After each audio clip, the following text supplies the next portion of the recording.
Hello everyone, welcome to academic solution. তো আশা করছি তোমরা সবাই ভালো আছো। তো আজকে কাছে আমরা আলোচনা করবো class 8 English chapter 7 a hole in the fence lesson 7.3.3 নিয়ে। তো চলো আমরা শুরু করি। তো দেখো এখানে কি বলা হয়েছে, now read the following conversation between রাত্রি অ্যান্ড হার ব্রাদার, অর্থাৎ রাত্রি এবং তার ভাইয়ের মধ্যে যে কথোপকথনটা হলো সেটা পড়ো, নিচে দেওয়া আছে। Then in pairs or groups answer the question that হলো, অর্থাৎ তারপরে দেখো নিচে কিছু কোশ্চেন দেওয়া আছে, সেই কোশ্চেনগুলো তোমার অল্প আলোচনা করতে হবে এই টেক্সটটা পড়ার পর। তো চলো আমরা টেক্সটটা পড়া শুরু করি। তো দেখো এখানে কি বলা হয়েছে, আমি দেখতে পাচ্ছি রাত্রি এবং তার ভাই একটা টেবিলে বসে আছে এবং দুইজনের সামনে বই খোলা আছে এবং দুইজনে কথোপকথন হচ্ছে। তো তোমরা যারা নতুন আছো এবং এখন যারা এই চ্যানেলটিকে সাবস্ক্রাইব করেনি, দ্রুত সাবস্ক্রাইব করে রাখো, কারণ কয়েকদিন পরেই তোমাদের ষান্মাসিক মূল্যায়ন অনুষ্ঠিত হবে। সেই ষান্মাসিক মূল্যায়নের সকল বিষয়ের সমাধান তোমরা এই চ্যানেলে পেয়ে যাবে। তো দেখো রাত্রি কি বলছে এখানে, hey what are you reading, তার ভাইকে বলছে তুমি কি পড়ছো। রায়হান দেখো কি বলছে, তার ভাইয়ের নাম হচ্ছে রায়হান, রাত্রির ভাইয়ের নাম। I am just trying to figure out, অর্থাৎ আমি একটা জিনিস ফিগার আউট বা বোঝার চেষ্টা করছি, হুইচ ফর্ম অফ ভার্ব, মানে কোন ভার্বের ফর্মটা I will use for the following sentence, অর্থাৎ নিচের সেন্টেন্সগুলোর জন্য আমি ইউজ করব। তো দেখো রাত্রি বলছে কি, okay what is the solution, এর সলিউশনটা কী হতে পারে। How are you trying to do that, তুমি এটা কীভাবে করার চেষ্টা করছো। রায়হান বলছে আফটার এ লং ডিসকাশন, অনেক ডিসকাশনের পরে, my friend and I ultimately decided to read aloud the sentences a few Times with the different form of verb, অর্থাৎ আমরা কী করেছি, অনেক সময় আমরা ডিসকাশন করার পরে আমি আমার বন্ধুর সিদ্ধান্ত নিয়েছি কি, টু রিড অ্যালাউড, অর্থাৎ অনেক জোরে জোরে পড়বো আমরা সেন্টেন্সগুলো, এ ফিউ টাইমস মানে কয়েকবার, with different form of verb, অর্থাৎ বিভিন্ন ভার্বের ফর্ম, পাস্ট প্রেজেন্ট ফিউচার, এগুলো ইউজ করে আমরা সেন্টেন্সগুলো বারবার জোরে জোরে পড়বো। অ্যান্ড ফাইনালি এবং অবশেষে the verb form that sounds ওকে, যেই ভার্ব ফর্মটা আমাদেরকে সুবিধাজনক মনে হবে বা ভালো মনে হবে, will be correct form of the specific sentence, এবং সেই ফর্মটাই আমাদের কাছে মনে হবে কি সেটা কারেক্ট আছে। তো এটা কি কোনো কিছু হলো, এটা কিন্তু আসলে সঠিক না, কিন্তু এটা তারা মনে মনে কি করেছে, সে আর তার বন্ধু এই ডিসাইড করেছে যে তারা এইভাবে এটা কারেক্ট কোনটা রং এটা বোঝার চেষ্টা করবে বা ফিগার আউট করবে, কিন্তু এটা কিন্তু আসলে ভুল।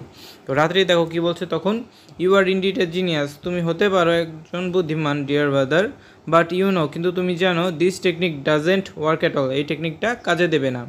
Rather it will mislead you, এটা তোমাকে কি করবে, তোমাকে ভুল পথে নিয়ে যাবে। Better read and learn which form of verb will be used in a specific sentence, তুমি এর থেকে কী করতে পারো, তোমার জন্য কী ভালো হবে, তুমি শেখো রাইট ফর্ম অফ ভার্ব বা বিভিন্ন ফর্মটা কোন সেন্টেন্সে কীভাবে ইউজ করা হয় সেগুলো তুমি শিখলে তোমার কাজে দেবে।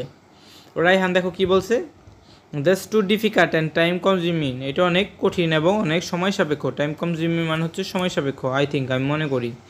তো দেখো এরপর রাত্রি কি বলছে, রাত্রি বলছে অ্যাকচুয়ালি, আসলে, ইটস দ্য অপোজিট, এটা আসলে বিপরীত। As you are trying to tick for example which form of the verb would be correct in this sentence, আর কি তুমি বলো তো, তুমি যদি তোমারটাই সঠিক মনে করো তাহলে বলো তো নিচের কোনটা সঠিক সেন্টেন্স।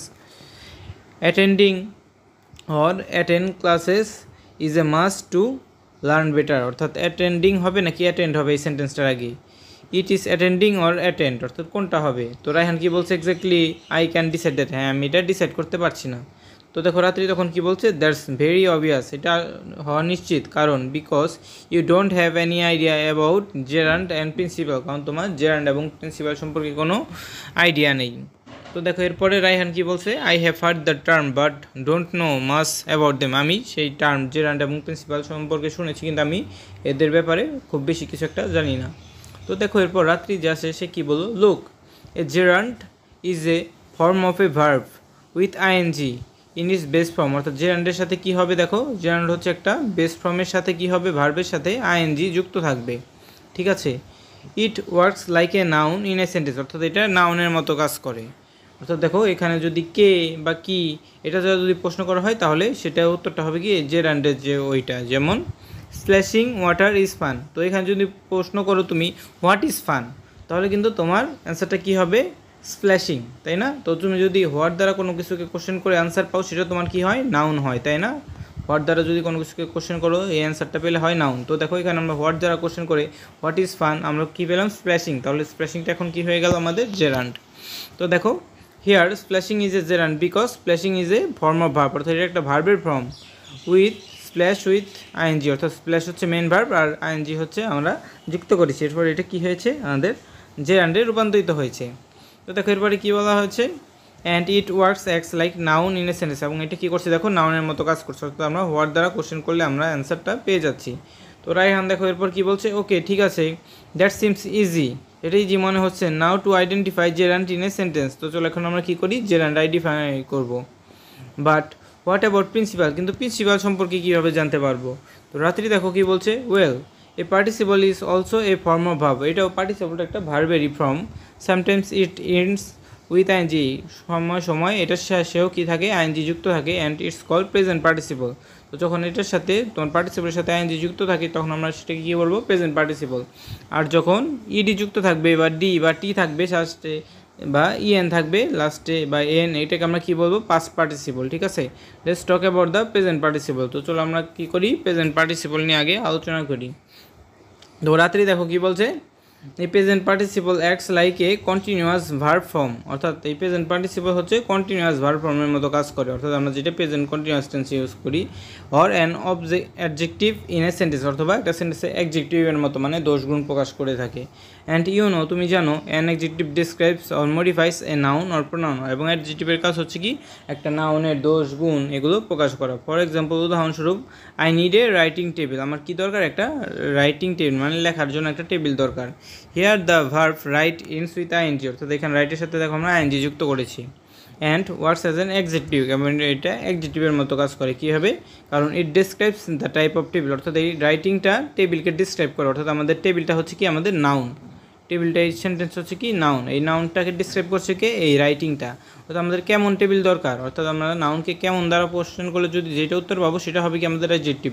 তো আমরা যদি এইখানে কোশ্চেন করি আমাদের কেমন টেবিল দরকার, আমাদের লেখার টেবিল দরকার, লেখার ইংলিশ হচ্ছে কি রাইটিং, এই জন্য এই রাইটিংটি এখানে কিসের কাজ করছে, দেখো অ্যাডজেক্টিভের কাজ করছে। তো দেখো, now you can tell me an example of present participle, অর্থাৎ তুমি কি এখন আমাকে প্রেজেন্ট পার্টিসিপল একটা এক্সাম্পল বলতে পারবে। তো দেখো এখানে কি বলা হয়েছে, রায়হান বলছে ইয়েস, ফর এক্সাম্পল উদাহরণস্বরূপ, আই ক্যান সে, আমি বলতে পারবো, I like exciting sports like cricket or boat race, হ্যাঁ আমি ক্রিকেট এবং বোট রেসের মতো বিভিন্ন এক্সাইটিং স্পোর্টস পছন্দ করি। Here exciting is a present participle, এখানে এক্সাইটিংটা কি হচ্ছে, প্রেজেন্ট পার্টিসিপল, কারণ কি it's work likes an adjective, কারণ এটা অ্যাডজেক্টিভের মতো কাজ করে।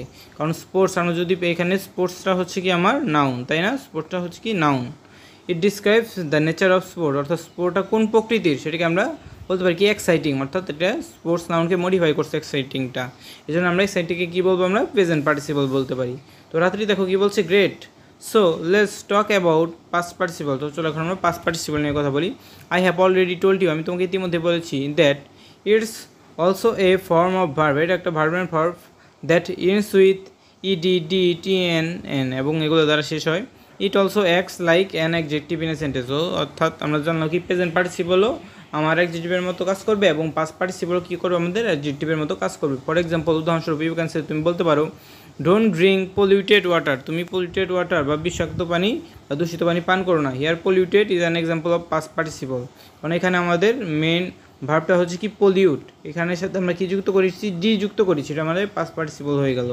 And it describes the condition of water, অর্থাৎ এখানে দেখো এখানে যে ওয়াটারটা আছে এই ওয়াটারটা কেমন সেটাকে আমরা ডিসক্রাইব করে, যেমন পলিউটেড ওয়াটার, অর্থাৎ ওয়াটার হচ্ছে আমাদের নাউন, এই নাউনটা যদি আমরা বলি কেমন ওয়াটার, তাহলে আমাদের উত্তর কী হবে, নাউনকে আমরা কেমন দ্বারা কোশ্চেন করলে আমরা উত্তর পাই কি পলিউটেড, অর্থাৎ কেমন দ্বারা কোশ্চেন করলে যেটা উত্তর পাবো সেটা হবে কি আমার অ্যাডজেক্টিভ।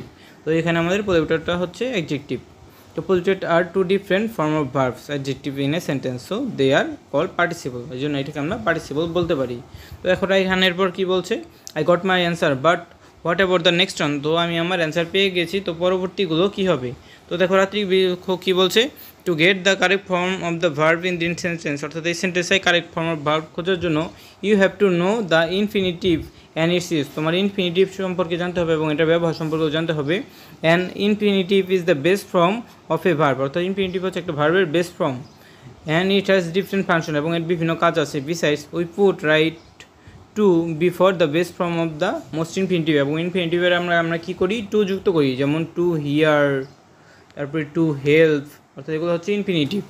তো দেখো when something to is drop then is call a bare infinitive, অর্থাৎ দেখো এখানে কী বলা হয়েছে, sometimes the to is drop then, যখন আমরা কী করছি অনেক সময় টু আমরা ড্রপ করে দেই তখন আমরা কী বলি, আমরা বেয়ার ইনফিনিটিভ বলি সেটাকে। তো দেখো to the infinitive is used without to after certain verb, অর্থাৎ আমরা টু ছাড়াও অনেকগুলো ইনফিনিটিভ ব্যবহার করে থাকি, যেমন bite, let, make, see, hear, need, dare, help, অর্থাৎ এগুলোর আগে আমরা টু ব্যবহার করি না, এগুলোকে আমরা কী বলতে পারি? The bare infinitive also used after the verb, অর্থাৎ এগুলো আমরা বেয়ার ইনফিনিটিভ বলতে পারি। এবং এই বেয়ার ইনফিনিটিভগুলো কী করা হয়? ভার্বের পরে ইউজ করা হয়, যেমন উইল, উড, শ্যাল, শুড, মে, মাইট, এগুলোর পর আমরা বেয়ার ইনফিনিটিভ ইউজ করি। Is it too much for a day, অর্থাৎ একদিনের জন্য কি এটা তোমার অনেক বেশি কিছু হয়ে গেল? দেখো এখানে কি বলছে? নট এট অল, না আসলে না, আই এম এনজয় ইট, আমি এটা অনেক আনন্দ পাচ্ছি, প্লিজ গো অন, তুমি আরও এগিয়ে যাও। তো রাত্রি দেখো কী বলছে? That's great, remember that an infinitive can B A main verb, অর্থাৎ ইনফিনিটিভ এক মেইন ভার্ব হতে পারে না। For example, I want to invite all my friends to my birthday party, অর্থাৎ এখানে বলা হচ্ছে কি আমি আমার কী করতে চাই? টু ইনভাইট, আমি এই ইনভাইটটা হচ্ছে এখানে ইনফিনিটিভ। তো এখানে ইনফিনিটিভটা হচ্ছে কি আমাদের কিন্তু মেইন ভার্ব হতে পারবে না, আমাদের মেইন ভার্বটা হচ্ছে কি want. Here before invite to has been added, অর্থাৎ এই ইনভাইটের আগে আমরা টু অ্যাড করেছি, এই জন্য আমাদের ইনভাইটটা হচ্ছে কি এখানে infinitive. It's an example of an infinitive verb, অর্থাৎ ইনফিনিটিভ ভার্বের example. On the other hand, let the girl introduce herself, অর্থাৎ গার্লটাকে কী করতে যাও? তাকে ইন্ট্রোডিউস করতে দাও। Here introduce is an example of bear infinitive, অর্থাৎ এখানে দেখো ইন্ট্রোডিউসের আগে আমরা টু ইউজ করিনি, এই জন্য এটাকে আমরা কী বলবো? বেয়ার ইনফিনিটিভ বলবো। বিকজ ইউ ক্যান সে, কারণ তুমি বলতে পারবে না let the girl to introduce, অর্থাৎ এখানে আমরা টু ইউজ করতে পারবো না, এই জন্য আমরা এই ইন্ট্রোডিউসের আগে টু ব্যবহার করবো না, এই জন্য ইন্ট্রোডিউসটা হচ্ছে আমাদের বেয়ার ইনফিনিটিভ। আর এখানে আমাদের টু ব্যবহার করছি, এই জন্য আমাদের এটা শুধু ইনফিনিটিভ ছিল, ঠিক আছে?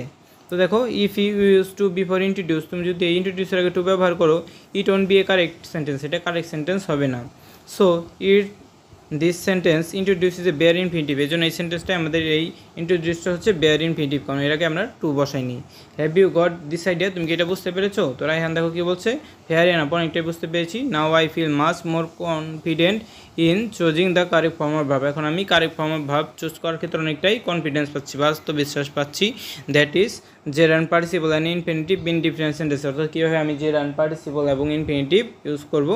Thank you so much dear sister, তোমাকে অনেক অনেক ধন্যবাদ। তো রাত্রি দেখো কী বলছে? It's okay, always for you. তো আমাদের এই টেক্সটটি আজকে এ পর্যন্তই। তো দেখো, তো আশা করছি তোমরা বুঝতে পেরেছো। তো দেখো, এই টেক্সটটা নিচে আমাদের কিছু কিছু কোশ্চেন আছে, আবার একটা টেবিল আছে, এগুলো আমরা আগামী ক্লাসে আলোচনা করব।